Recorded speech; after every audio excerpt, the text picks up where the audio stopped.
کہ جب اگر ان کو قرآن پڑھنا نہیں آتا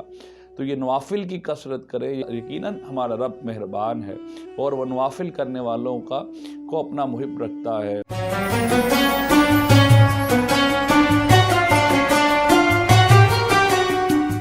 بسم اللہ الرحمن الرحیم، الحمدللہ رب العالمین، وما ارسلناک الا رحمۃ للعالمین۔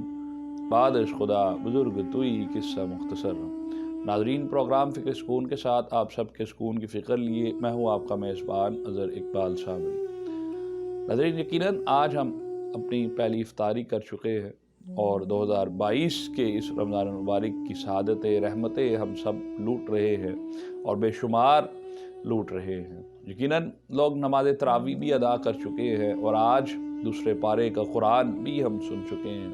جس میں اللہ رب العزت نے بہت سی وضاحتیں رکھی ہیں۔ ناظرین، قرآن کی ایک سعادت ایک ایسی سعادت ہے کہ ہر شخص کو، اور اللہ رب العزت نے بالخصوص تمام فرشتوں کو بھی قرآن سننے کی اجازت نہیں دے رکھی ہے۔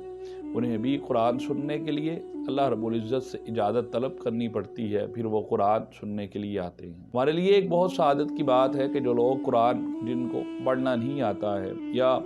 اپنی بچپن سے لے کر لڑکپن تک یا پھر اب جوانی اور بڑھاپے تک جو قرآن نہیں پڑھ سکے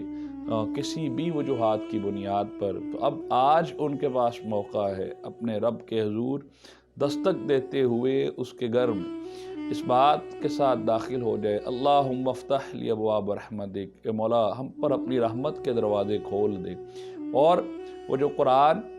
قاری قرآن پڑھ رہا ہے اس کے پیچھے کھڑے ہو کر سنتا ہی چلا جائے اور اپنی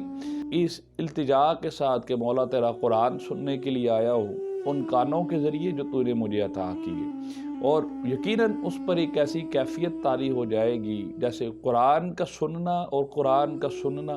ایک عجب کیفیت رکھتا ہے ایک مسلمان کے لیے، اور قرآن سننا ہمارے لیے فرض بھی ہے۔ تو اس لیے جو لوگ قرآن پڑھ نہیں سکتے ہیں رمضان میں، تو کم و بیش پورا رمضان، ماہ رمضان جو قاری قرآن پڑھ رہا ہے نماز تراویح میں ہمیں یقیناً سننے کے لیے جانا چاہیے۔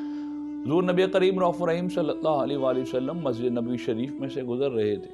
دیکھا کہ ایک شخص جو ہے وہ ایک نماز نوافل ادا کر رہا ہے، اس کے پیچھے کچھ فریقین بھی نماز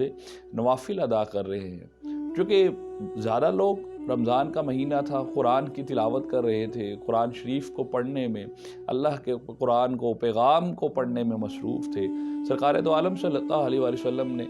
دریافت فرمایا کہ یہ کون لوگ ہیں اور یہ کیا پڑھ رہے ہیں؟ سرکار دو عالم صلی اللہ علیہ وسلم کو بتایا گیا، یا رسول اللہ یہ وہ لوگ ہیں جنہیں قرآن ابھی پڑھنا نہیں آتا ہے اور یہ نوافل پڑھ رہے ہیں۔ تو سرکار دو عالم صلی اللہ علیہ وآلہ وسلم نے فرمایا یہ بالکل صحیح عمل کر رہے ہیں کہ جب اگر ان کو قرآن پڑھنا نہیں آتا تو یہ نوافل کی کثرت کرے، یقیناً ہمارا رب مہربان ہے اور وہ نوافل کرنے والوں کو اپنا محب رکھتا ہے، ان کو محبت عطا فرماتا ہے، اپنی قربت عطا فرماتا ہے۔ تو یقیناً یہ وہ گھڑیاں ہیں جس کا لمحہ بلمحہ اگر آپ اس سے فیض و برکات حاصل کرنا چاہیں تو یقیناً آپ کو ضرور اس میں بہت سی فیض و برکات مل سکتی ہیں۔ امید ہے کہ آپ اپنا پورا ماہ رمضان قرآن کی برکتوں سے ضرور جوڑے رکھیں گے۔ اگر پڑھنا نہیں آتا تو سننے کے لیے یقیناً ضرور جائیں گے اور نوافل اس کی جگہ پر کثرت سے ادا کریں گے۔ دعاؤں میں یاد رکھیے گا، جس نے ابھی ہمارے چینل کو سبسکرائب نہیں کیا، یقیناً ایک اچھی معلومات کے لیے ہم سب کی اصلاح کے لیے اس کو ضرور سبسکرائب کریں، اور کمنٹس واٹس ایپ پہ جو آپ کرنا چاہیں، ہمارا واٹس ایپ نمبر چلتا ہے، جو کوئی ہمیں کوئی مزید کوئی ہم سے پیغامات لینا چاہتا ہے یا ہمیں بتانا چاہتا ہے، یقیناً ہم اس کے انتظار میں رہتے ہیں۔ اجازت دیجیے فکر سکون کی ٹیم کے ساتھ، السلام علیکم ورحمۃ اللہ وبرکاتہ۔